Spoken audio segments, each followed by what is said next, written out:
I'm so glad to welcome you here to the Clark Howard Show. You know, our mission is to serve you with information, with knowledge that empowers you so you can make better financial decisions in your life. One decision I don't want you to make is using your retirement accounts as a piggy bank when you need cash. I just read some stats recently about how common and often people use it as their savings account. I'm also excited about something Apple is going to do, a change that is going to make life a lot easier for people who are Android communicating with iPhone, iPhone communicating with Android. I'll tell you about it, why it happened. So, this is one of the hardest things that the architects of retirement plans had to wrestle with in the Congress. That there was this feeling that if retirement accounts, either IRAs or 401ks or 403bs, if they were structured where the money went in, but it could not be touched under any conditions until retirement, that people would be afraid to contribute to it. And so there are safety valves with retirement accounts that allow you access to your funds during your working lifetime. There's even with 401ks, there are certain circumstances that qualify for a hardship withdrawal. And if an employer permits, you're allowed to borrow from your 401k balance. With a traditional IRA or a Roth, you can withdraw money. With a traditional, you're going to get hit with a 10% tax penalty and the income tax for pulling money out. With a Roth, as long as you only pull money from contributions, there's no tax at all. If you pull money you've earned on it, then you're subject to penalty in that case. So the safety valve is there for that reason. And I think about what Congress did with the change they made to 529 college savings plans, that apparently a lot of parents were reluctant to contribute a meaningful amount of money to 529 plans because they were worried, what happens if my kid doesn't go to college? What happens with that money? And under the tax code as it existed, there were these very large penalties and tax that was owed, where if the money was used for college, it was tax-free. And that's why Congress, in its wisdom, did a smart thing. You now have the ability to convert that money to a Roth and avoid tax.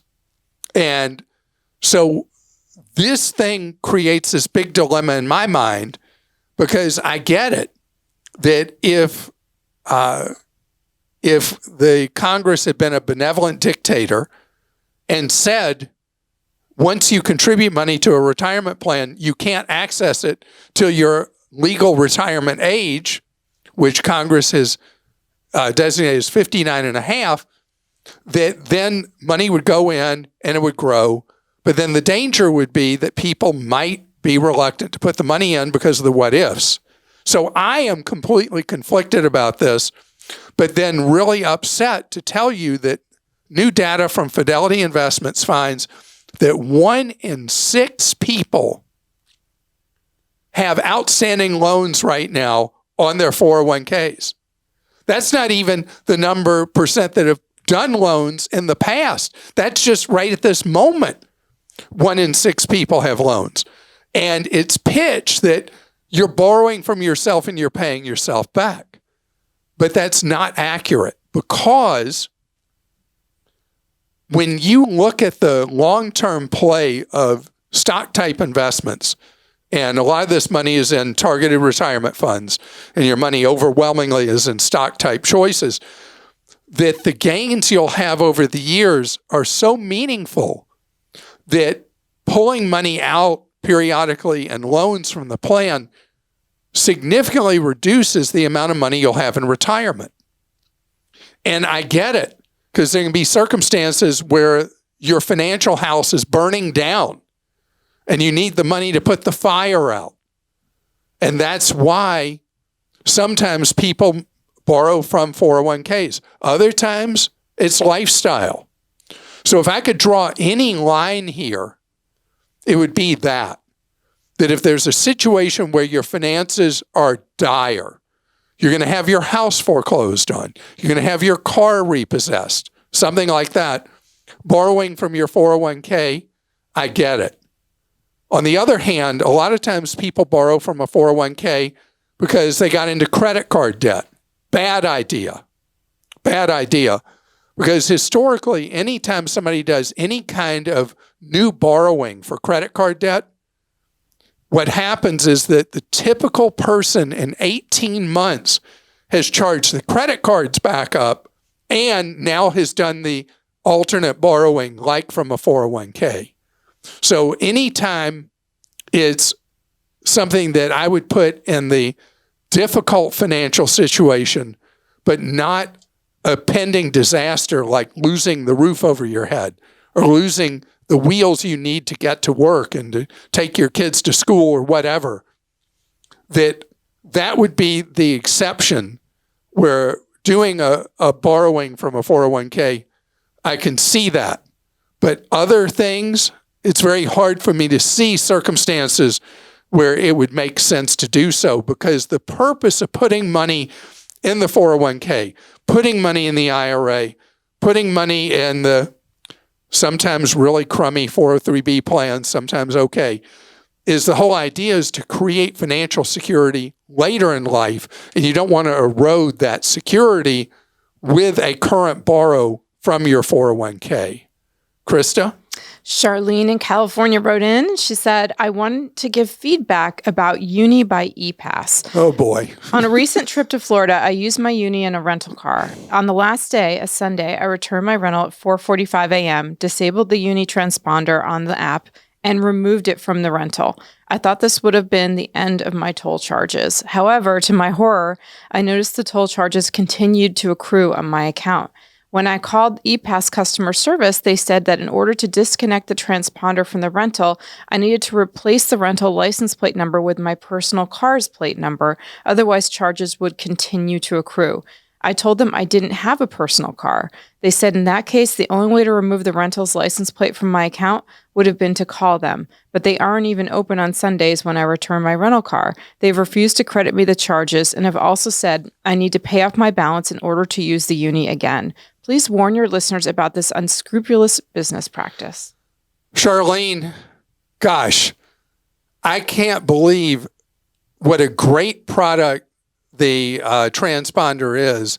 And then at the same time, how many customer no service problems we've heard from people about it.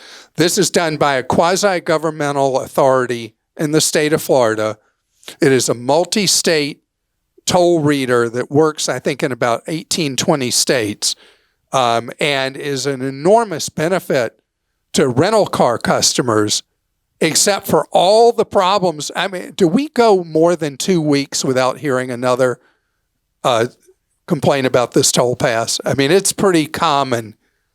And first things first, you're in an unusual situation, Charlene, that you don't have a personal car. You don't have a car that you can replace the tag or plate number with that deactivates continuing to charge you for whatever use somebody makes in that car. So here's the thing. This is what confuses people. This toll reader is a thing with two suction cups that attaches to the windshield of whatever rental car you're in. And you assign it to the license plate or tag of the rental car you're in. And then it reads that and charges you for the tolls. Instead of paying the much higher price, you have to pay the rental car company for those tolls. So it's a really good product, except if you put your toll reader back in your suitcase or purse or whatever, and you fly home, you think you're done, but you're not. Because under the Uni system, even if the toll reader's not there, they're charging you every time that plate or tag goes through a toll, even though the reader's not in the vehicle anymore, unless you've removed that tag or plate number from the app.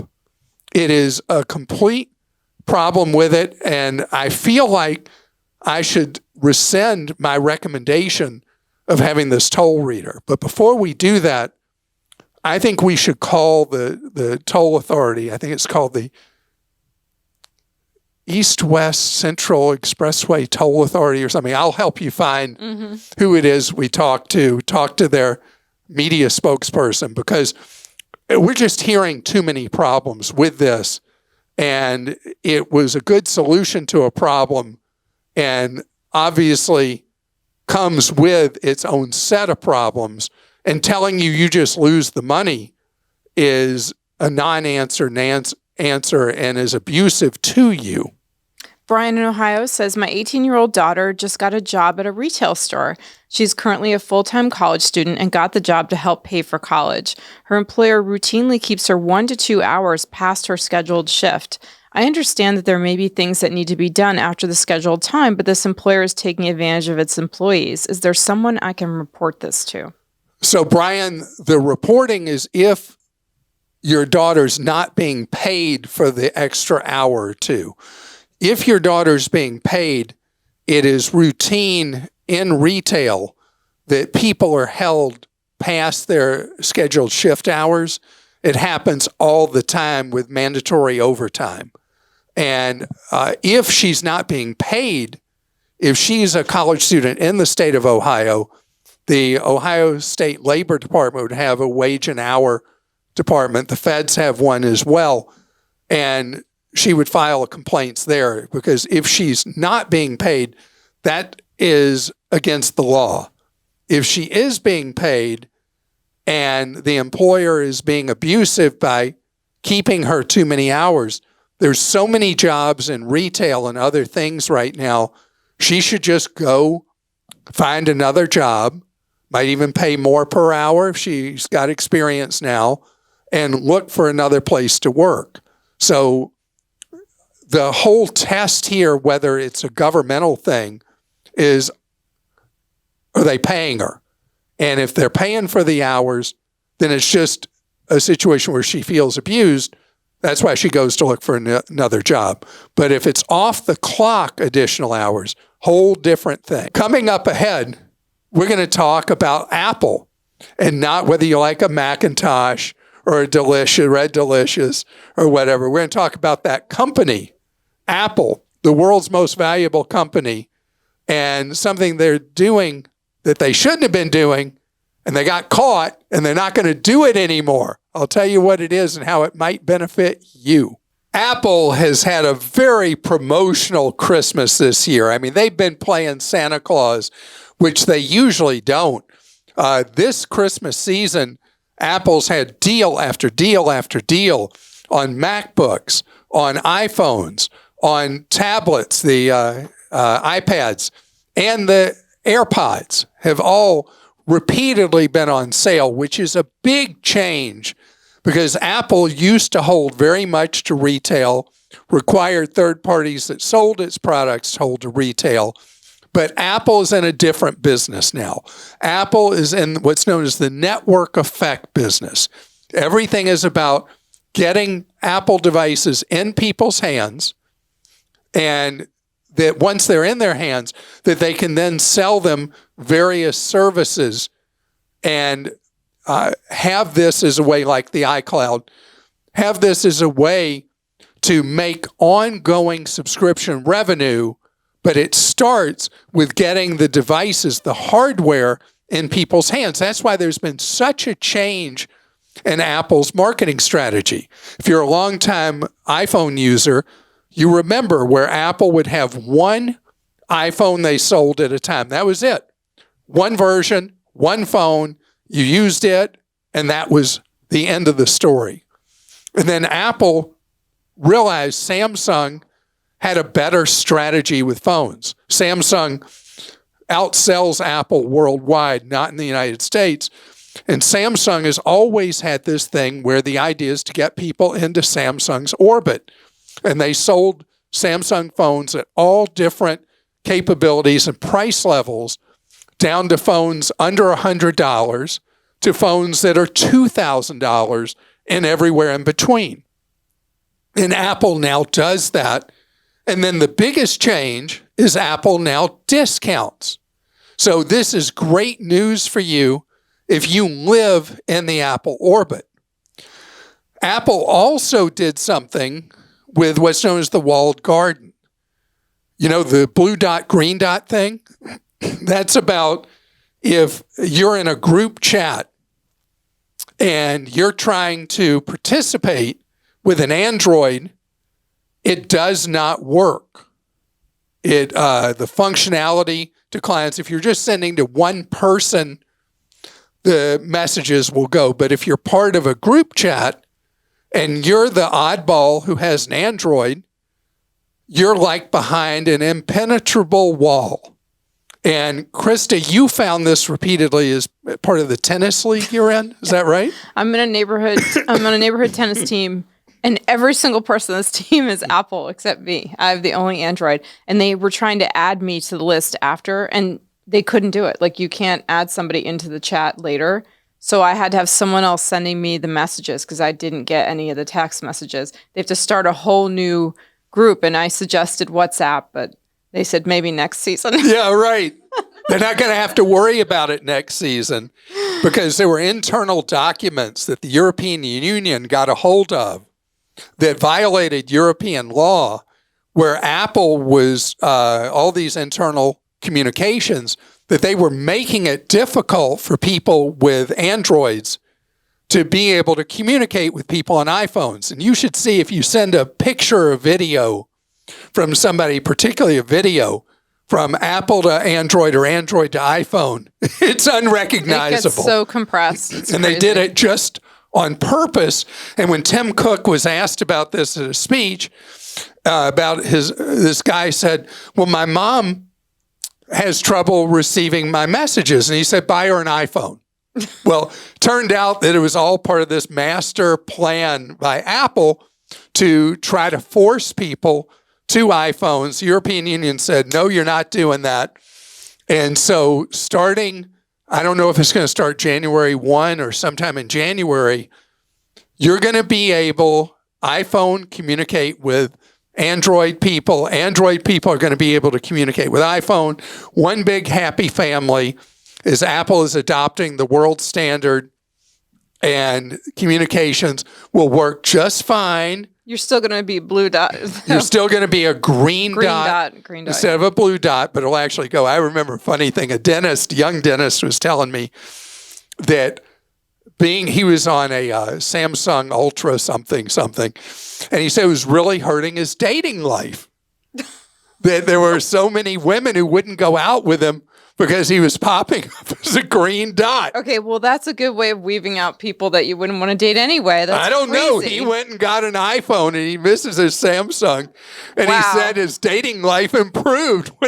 That's insane. I'm telling the truth. That's what he told me. Wow.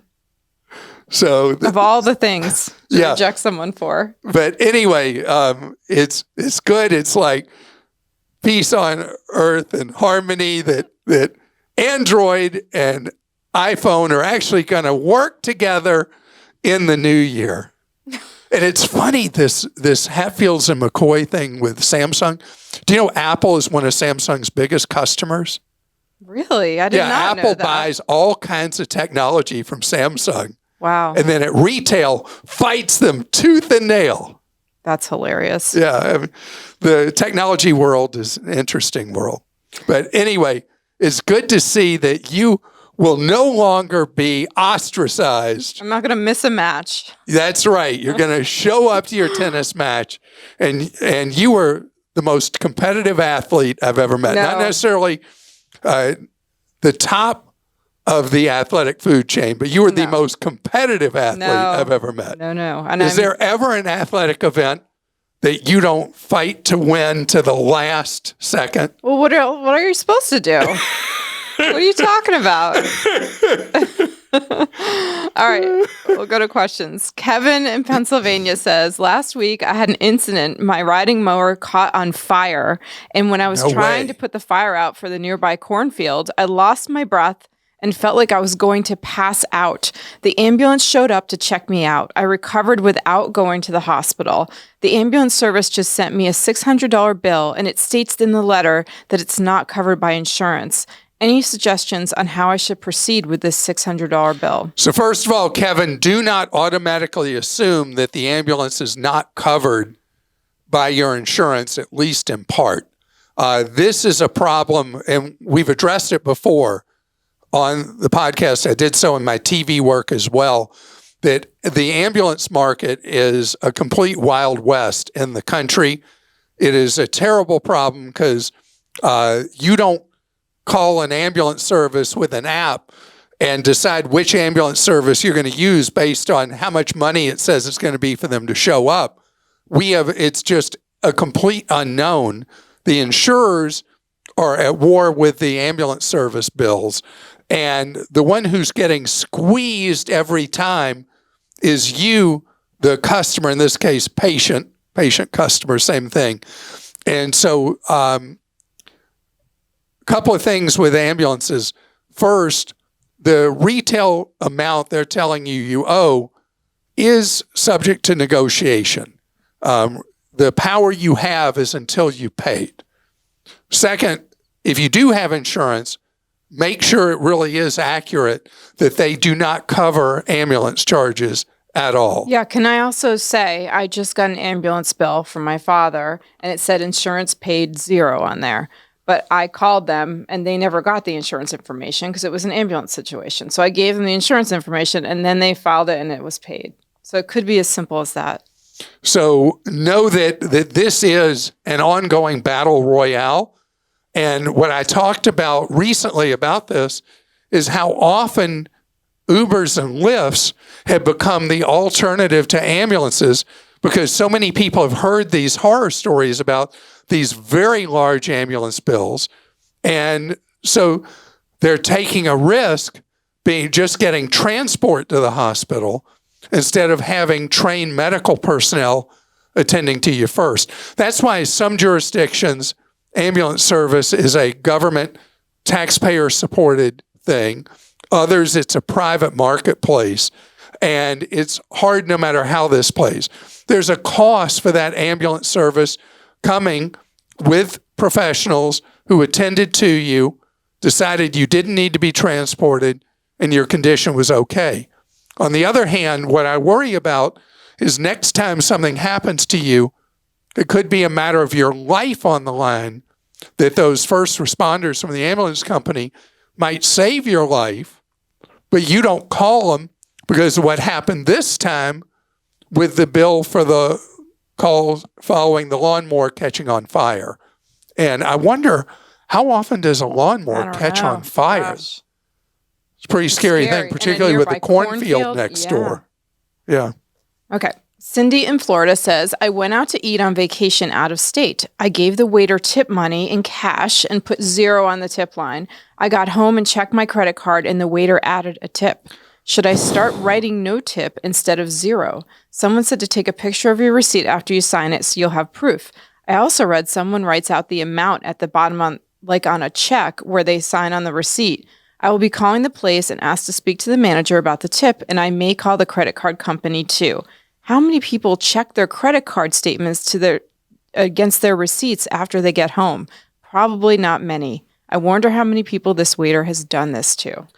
So first of all, most servers are going to be completely honest, aren't going to pull a stunt like this, but it does happen with frequency. My brother takes a copy of his restaurant receipt every time he eats out. A picture or a copy? Picture. It takes. It's a. What did I say? Copy. You said a copy, but yeah, he takes a. He has a scanning program on his phone that scans in receipts, and he reconciles against his credit card statement when it comes in every month, and that way he can find discrepancies like that. What I do is I write on there, if I leave the cash tip, which I like to do, and I have not used the credit card for tip, I write in the tip line on table and then total it so that there's no question, because if you put 000, somebody can come back later and write in money to the left of that, and you've tipped twice, I would be very surprised if you call and talk to the manager or owner of the restaurant if they don't fix this right away. John in Utah says, I booked a mistake fare on JetBlue Airlines. It was round trip to Warsaw for $200. Wow. I received a confirmation code, but I never received an email with the flight details. I went back into the JetBlue site and found the tickets were never booked. I called customer no service and they told me that my payment was declined. I confirmed with my credit card company, my credit union, that this was untrue. JetBlue now tells me that I'm welcome to book again at the current rate, $800. Gee, thanks. Do I have any recourse? So, John, this thing with the mistake fares happens constantly.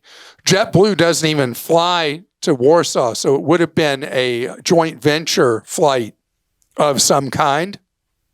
They maybe someday will fly to Eastern Europe or Central Europe, but right now they don't.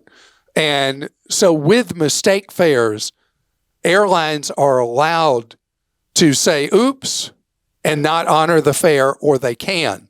I read the travel blogs every day, and these come up several times a week where there will be a mistake fare, and sometimes an airline honors, sometimes they don't.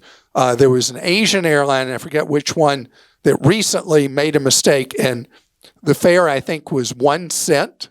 Oh, wow. Was loaded in the system, and they honored the fare for people who got the 1 cent fares. And they probably got enough publicity out of that and all the news stories that it turned out to be cheap advertising for them.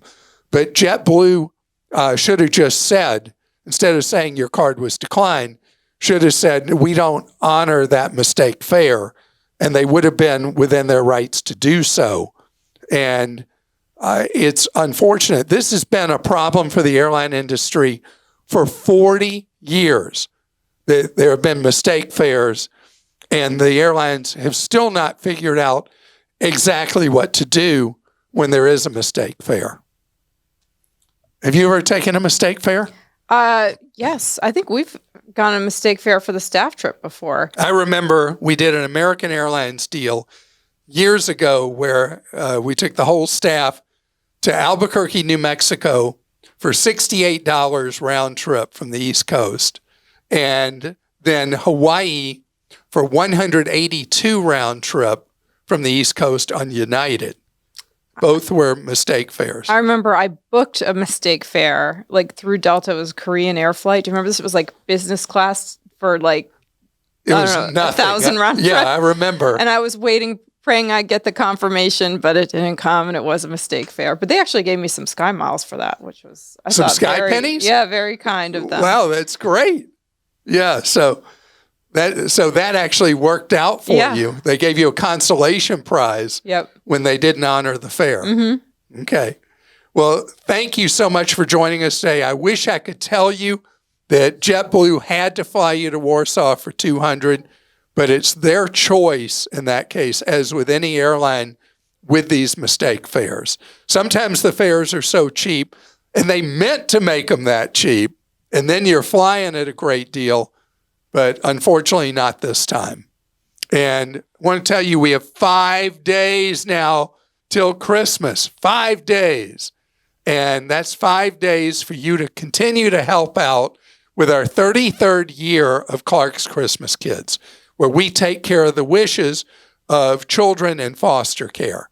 If you have it in your heart and your wallet to help us out, love for you to see how you can help at clarkschristmaskids.com. And I thought I would really quickly read, like if you're giving money or doing whatever, I wanted to read a couple of wish list examples so you can hear what you'd be doing. So this is from a 17-year-old girl, and she is in foster care, and she wants books, and we have age-appropriate books. She's a girl after my heart. She also wants a speaker, like a wireless speaker, and a skateboard with helmet. She sounds super cool.